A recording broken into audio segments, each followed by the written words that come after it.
आज का विषय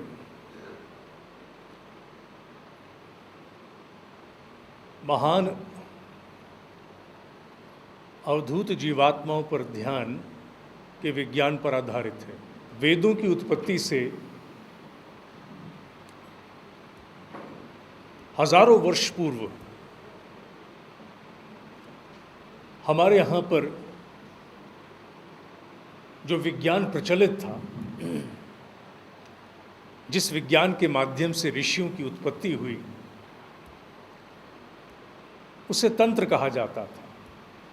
वो तंत्र नहीं जैसे आप लोग बहुत छोटे स्वरूप में भूत प्रेत आदि के माध्यम से जानते हैं। वो उसका बिगड़ा हुआ एक स्वरूप है। तंत्र दो शब्दों से बना है, तनोति और त्रयायति, जिसका अभिप्राय है कि जीवात्मा का सद्गुण है, वो हर क्षण विकसित होती है, हर क्षण विस्तार प्राप्त करना चाहती है। और उसी तंत्र के द्वारा ऋषियों ने जीवात्माओं में ऐसा प्रकाश प्राप्त किया जिसके माध्यम से वेदों की रचना संभव हो। ये वो महान तंत्र है, विज्ञान है। और उसका संकलन श्री विज्ञान भैरव के नाम से किया गया। उसी विज्ञान भैरव तंत्र में से, जिसका ऋषि अथर्वन ने अथर्ववेद में संकलन किया, बड़ा अनूठा विज्ञान है। और 17 जून को जो स्वगुरु बोध का प्रशिक्षण आरंभ हो रहा है, प्रथम चरण का, उसमें इस श्री विज्ञान भैरव तंत्र के अनेकों वैज्ञानिक साधनाओं पर उल्लेख है, जिसमें से एक सूत्र ये है। एक बहुत बड़ी वैज्ञानिक साधना है। संस्कृत का ये मंत्र, इसका भावार्थ है कि पूर्ण वैराग्य प्राप्त अर्थात जिसको वैराग्य हो गया, पूर्ण वैराग्य प्राप्त के प्रति समर्पित भाव से भक्ति करने से आंतरिक स्फुरना की प्राप्ति होती है। उस पर सदा ध्यान लगाने से शिव की शक्ति प्राप्ति होती है, शिवत्व की प्राप्ति होती है। यह उसका भावार्थ है। एकदम से भावार्थ को समझने की आवश्यकता नहीं, इसे धीरे धीरे समझते हैं। लेकिन मोटी बात यहाँ इतनी निकल के आती है कि जिन्हें पूर्ण वैराग्य हो गया हो, ऐसी जीवात्माओं का अगर हम ध्यान करते हैं, ऐसी जीवात्माओं का जिन्हें पूर्ण वैराग्य प्राप्त है, तो हमें एक शक्ति प्राप्त होती है, जिस शक्ति का नाम है स्फुरना अर्थात इंट्यूशन। और इंट्यूशन के माध्यम से, इंट्यूशन बड़ा छोटा शब्द है, उसका वास्तविक शब्द है ऋतंबरा प्रज्ञा।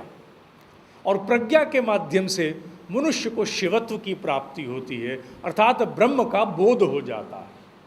यह एक विज्ञान है। यह सूत्र कोई भक्ति का सूत्र नहीं है, यह कोई अंधविश्वास का सूत्र नहीं है। यह संपूर्ण वैज्ञानिकता पर आधारित सूत्र है, जिसका मुझे अपने जीवन में प्रत्यक्ष अनुभव है। I can write a testimony to this. हमारे यहाँ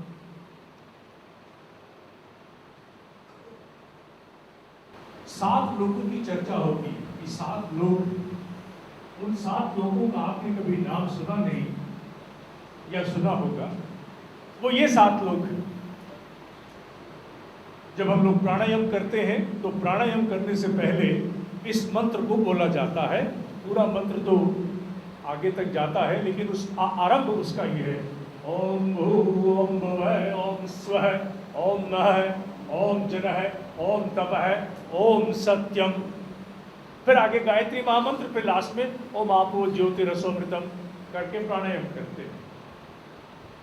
और प्राणायाम के माध्यम से इस मंत्र को जोड़ने का अभिप्राय ये है कि प्राण की गति हमें 7 लोगों तक लेके जाए। ये 7 लोग उस सृष्टा के द्वारा रचे गए हैं, जो मनुष्य के लिए एक प्रगति का मापदंड है कि तुम्हें जाना कहां तक है। अगर कोई ये पूछे जीवन में बनना क्या चाहते हो, तो मनुष्य अपने जीवन का कोई बड़ा लक्ष्य बताता है कि मेरा ये ऑब्जेक्टिव है, ये मेरा गोल है, मुझे वहां तक जाना है। उसी प्रकार एक जीवात्मा का जो ऑब्जेक्टिव है, जीवात्मा का लक्ष्य है, वो ये है। और जीवात्मा कहाँ खड़ी है? जीवात्मा यहां खड़ी है। भू अर्थात द फिजिकल प्लेन। भू अर्थात वो भौतिक जगत जिसमें आज हम विद्यमान हैं, वो भू है। और मनुष्य की जीवात्मा जैसे ही प्रगति करती है, प्रगति कब करती है? जब वो कुछ ऐसा कर जाती है जिससे उसको वापस ना आना पड़े। ये दो लोग ऐसे हैं जिनमें मनुष्य को सैकड़ों हजारों जन्म लग जाते हैं।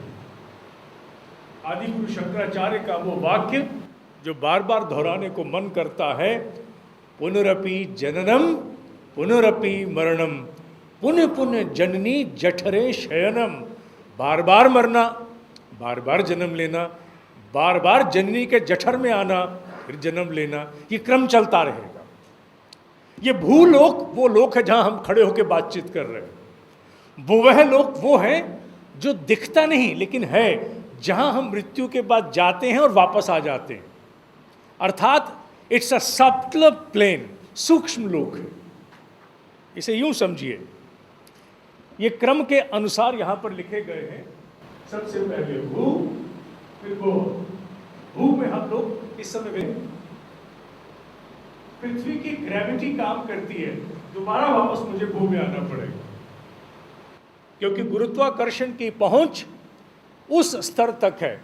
ज्योग्राफी में बच्चों को पढ़ाते हैं ना कि जो एटमॉस्फेयर है उसमें कितने हेमिस्फीयर हैं, कितने स्फीयर्स और भी हैं। वो जितने स्फीयर्स हैं उनमें जब तक पृथ्वी की कक्षा पार नहीं होती, ग्रेविटी काम करती है। आकाश में 50,000 फुट की हाइट से भी हवाई जहाज नीचे गिर सकता है, 60,000 फुट की ऊंचाई से भी गिर सकता है, क्योंकि वहां तक गुरुत्वाकर्षण काम करता है। वह लोक तक ग्रेविटी काम करती है। अर्थात मनुष्य की जीवात्मा जाने के बाद वापस आना अनिवार्य है। और जैसे ही भुवय से आगे चले जाते हैं, कौन चले जाते हैं? वो जीवात्माएं जो प्रगति प्राप्त कर गई, वो भुवय से ऊपर चली जाती हैं। कहाँ चली जाती हैं? वो चली जाती हैं स्वहलोक में। स्वहलोक दिव्य लोक कहलाता है, डिविनिटी। वो जीवात्माएं जो बहुत अच्छी हैं, यहाँ बड़े नेक काम किए, बहुत बढ़िया काम किए, आध्यात्मिक प्रगति भी हो गई, और जैसे मृत्यु को प्राप्त हुए तो उन्हें भुवह लोक में नहीं, स्वह लोक में भेज दिया जाता है। क्योंकि ईश्वर की सृष्टि में निठल्लेपन के लिए कोई स्थान नहीं है। जो व्यक्ति इस गलत धारणा को लेकर के चलता है कि मोक्ष नाम से कोई निठल्लापन है, जहां केवल मस्ती है, काम कुछ नहीं करना, मोटी पेंशन आएगी, कोई काम नहीं करना पड़ेगा, वो बहुत बड़े भ्रम का शिकार है। ऐसा कोई मोक्ष नहीं होता। मोक्ष का तात्पर्य एक ही है, आपको और अधिक अधिकार मिल जाते हैं, और अधिक अधिकारों का निर्वाह करने के लिए आपको साथ साथ नहीं, और अधिक दायित्व मिल जाते हैं, और अधिक दायित्व का निर्वाह करने के लिए अधिक अधिकार प्राप्त हो जाते हैं। तो मोक्ष का केवल इतना तात्पर्य है। वो जीवात्माएं जो पृथ्वी पर सबके कल्याण के लिए जुटी रहती हैं, हर घड़ी सबका कल्याण सोचती हैं, सबका मंगल सोचती हैं, ऐसी जीवात्माओं की ईश्वर को बड़ी आवश्यकता है। वो उन्हें सीधा स्वहलोक में ले जाता, भुवह में अटकाता नहीं है, स्वह में भेज देता है। क्यों? क्योंकि उसे मालूम है कि स्वह में आते ही इन लोगों के द्वारा मैं प्रेरणाओं का काम कराऊंगा। ईश्वर का सबसे बड़ा व्यापार इस पृथ्वी पर है इंस्पिरेशन, प्रेरणा देना। प्रेरणा ईश्वर का व्यापार है, जिसके माध्यम से ईश्वर हम सबको प्रेरित करता है। ये बात अगर हमें समझ में आ जाए तो बहुत बड़ा कार्य हो जाएगा। और जो जीवात्माएं इस लोक से भी आगे चली जाती हैं, अर्थात दिव्य लोक में अपना अच्छा परफॉर्मेंस देती हैं, पूरी तरह जुटी रहती हैं। एक बात हमें याद रखनी है, जितने भी अदृश्य लोक हैं, हर जगह असेसमेंट है, हर जगह इवैल्यूएशन है, हर जगह पर देखा जाता है कि कोई व्यक्ति कितने अंशों तक कार्य कर पाया है, और अगर वो कार्य नहीं कर पाता तो उसकी फिर डिमोशन भी हो सकती है, प्रमोशन नहीं। ये विज्ञान स्थापित है, ऋषियों ने स्थापना की है। मान लीजिए आप अध्यात्म मार्ग पर आ गए और एक जीवन में जितनी प्रगति आपको करनी चाहिए आपने नहीं की, तो आपके लिए नियुक्त स्वलोक की जो दिव्यात्मा होगी उससे जवाबदेही देनी पड़ेगी कि मैंने कहा था कि राम अवतार का जिम्मा तुम्हारे पास है। राम अवतार को आध्यात्मिक प्रगति दिखाते रहना, उसके कर्म बंधन निपटते रहें और आध्यात्मिक प्रगति होती रहे, बार बार उसके मन में प्रेरणा हुक जगाते रहना। लेकिन राम अवतार एक जन्म में उतनी प्रगति नहीं कर पाया जितनी होनी चाहिए, 33% भी नहीं आए राम अवतार के। तो क्या होगा? जवाबदेही क्लास टीचर की होती है। अगर क्लास का रिजल्ट ठीक नहीं आता है तो क्लास टीचर से पूछा जाता है, तुमने पढ़ाया क्या, तुम क्या कर रहे थे? तो स्वलोक में पहुंची दिव्य आत्माओं के जिम्मे प्रेरणाओं का कार्य होता है, और व्यक्तियों के साथ संपर्क में आकर के वो सूक्ष्म प्रेरणाएं देती रहती हैं। और जो दिव्य आत्माएं वो काम श्रेष्ठता से करती हैं, उनके पास शरीर नहीं होते, वो अशरीरधारी हैं। हम शरीरधारी हैं, वो अशरीरधारी है। वो अशरीरधारी जीवात्माएं फिर प्रगति पा करके महलोक में चली जाती हैं। महलोक किनका है? सिद्धों का लोक है। महलोक में पहुंचने के बाद जीवात्मा को अधिकार होता है कि वो चाहे तो अपनी इच्छा से भूलोक में आके काम कर सकती है। ये उसके पास अधिकार है कि मान लीजिए कोई जीवात्मा परम सिद्ध है, दिव्य से महलोक में चली गई, लेकिन उसका मन आया नहीं, बिना शरीर के काम करने का मजा नहीं आ रहा, शरीर चाहिए, तो उसी क्षण अपने संकल्प से एक गर्भ में प्रवेश करके जन्म ले लेगी, और जब वो शरीर छोड़ेगी तो पुनः सीधा अपने महलोक में पहुंच जाएगी। ये सिद्धों का क्षेत्र है। उन सिद्धों का क्षेत्र है जिनके पास इस लौकिक जगत की लगभग सभी सिद्धियां होती हैं। लौकिक जगत की महजन लोक के बाद जनलोक आता है। जनलोक ऋषियों का लोक है। मुनि शब्द मैंने साथ में जोड़ दिया, आवश्यकता नहीं थी, क्योंकि मुनि से ऋषि बहुत ऊपर है। ऋषि जिसने ऋत धारण कर लिया, ईश्वर का प्रकाश धारण कर लिया। तो ऋषियों का जो लोक है, ऋषि अर्थात जिसके पास ये पूरी क्षमता है कि उस पृथ्वी पर कोई भी परिवर्तन लाना चाहे ला सकता है। नॉस्ट्राडेमस की भविष्यवाणी को अगर आज बदला है किसी ने, तो इस जनलोक के प्रतिनिधियों ने बदला है। नॉस्ट्राडेमस हो, माया कैलेंडर हो, अनेकों सिद्धों ने कहा था कि धरती का प्रलय सुनिश्चित है। It is for certitude that holocaust shall arrive, होगा, आएगा। उसे अगर बदला है किसी ने, तो जनलोक के प्रतिनिधियों ने बदला है। क्यों? क्योंकि प्रकृति की सभी शक्तियों में हस्तक्षेप करने की इनके पास क्षमता होती है। ये चाहे तो वातावरण बदल दें, ना केवल प्रकृति का बल्कि विचारों का वातावरण भी बदल सकते हैं। ये पूरी तरह से हस्तक्षेप करने में समर्थ है, अर्थात प्रकृति पर इनका आधार है। The nature is under their absolute control. इन्हें ऋषि कहा जाता है, क्योंकि जैसे जैसे पदवी बड़ी होती जाती है, अधिकार ज़्यादा मिलते हैं, दायित्व भी बढ़ते चले जाते हैं। और इनसे ऊपर है तपह लोक। तपह लोक में जीवन मुक्त जीवात्माओं का वास है। एक बात और समझ लें, मह, जनय और तपह, इनके पास चॉइस है।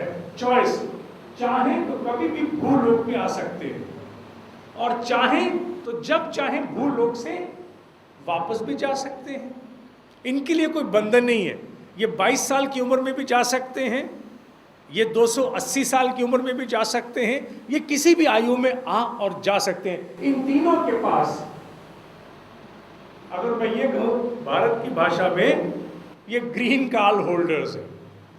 ये पूरे ग्रीन कार्ड होल्डर्स है, बिजनेस वीजा भी इनके पास है, ये जब चाहे आ जा सकते हैं, इनके ऊपर बंधन नहीं है। मह जना और तपह, तपह लोक की जो जीवात्माएं हैं ये सृष्टा बन जाती हैं। जैन धर्म में कहा गया है विकसित जीवात्माएं ही भगवान बनती हैं, कुछ गलत नहीं कहा गया, ये सत्य है। लेकिन सामान्य मानस को समझाने में कठिनाई होती है। ऋषियों ने इसकी स्थापना हजारों वर्ष पहले कर दी थी कि तपह लोक की जीवात्माएं वो जीवन मुक्त आत्माएं हैं जो चाहें, ये समझना आवश्यक है, जो चाहें तो नए प्लैनेट्स को क्रिएट कर सकते हैं, नए प्लैनेट्स पर लाइफ क्रिएट कर सकते हैं, अर्थात नई सृष्टि को रचने की इनके पास क्षमता है। अगर कहीं किसी गैलेक्सी में, क्योंकि अनंत है ये तो इन्फिनिटी है, किसी गैलेक्सी में जीवन अगर उत्पन्न करना है तो तपह लोक की जीवात्माओं के लिए वो कोई बहुत बड़ा काम नहीं है। वो उस स्थान पर पंच तत्वों के माध्यम से, आकाश तो रहता ही है हमेशा, पंच तत्वों के माध्यम से वायु रचेंगे, अग्नि रचेंगे, जल रचेंगे, पृथ्वी का स्थूल रच देंगे, और फिर उसके बाद जो डीएनए ऑफ द क्रिएशन है वो भी उसमें डाल देंगे। नई सृष्टि रचना तपह लोक के ऋषियों के लिए कोई बहुत बड़ी बात नहीं है।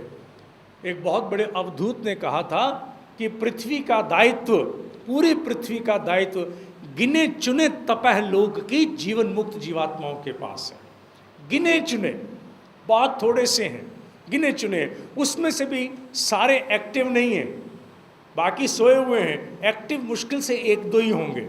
ये एक दो के बूते का है इस पूरी पृथ्वी की लीला को चलाना। ये बातें कपोल कल्पित नहीं है, ये सत्य है। और विज्ञान भैरव तंत्र का जो सूत्र है कि जो वैराग्य प्राप्त जीवात्मा है, तो आप यहाँ ये समझना पड़ेगा कि वैराग्य प्राप्त क्या है। उस सूत्र का संदेश इसमें है, पूर्ण वैराग्य प्राप्त जीवात्माएं। वैराग्य प्राप्ति कहाँ आरंभ होती है? वैराग्य प्राप्ति यहाँ आके आरंभ होती है, पूरी वैराग्य प्राप्ति। क्योंकि दिव्य लोक में भी पिछले संबंधों के आकर्षण बचे रहते हैं, पिछले संबंधों के। वैसे तो तपह लोक में भी आकर्षण तो रहता है। जैसे माँ आनंदमयी का मैंने उदाहरण दिया, माँ आनंदमयी के साथ तपह लोक की किसी जीवात्मा का प्रेम था, तपह लोक की किसी जीवात्मा का प्रेम था। माँ आनंदमयी इसी कारण बचपन से ही ऐसी अवस्थाओं में होकर निकली। आप में से बहुत कम लोगों ने पढ़ा होगा, ऐसी अवस्थाओं में से होकर निकली जो कल्पना से परे की अवस्थाएं हैं, क्योंकि उनके विषय में बहुत कम लोग जानते हैं। यहाँ आकर के पूर्ण वैराग्य होता है। वैराग्य का तात्पर्य क्या है?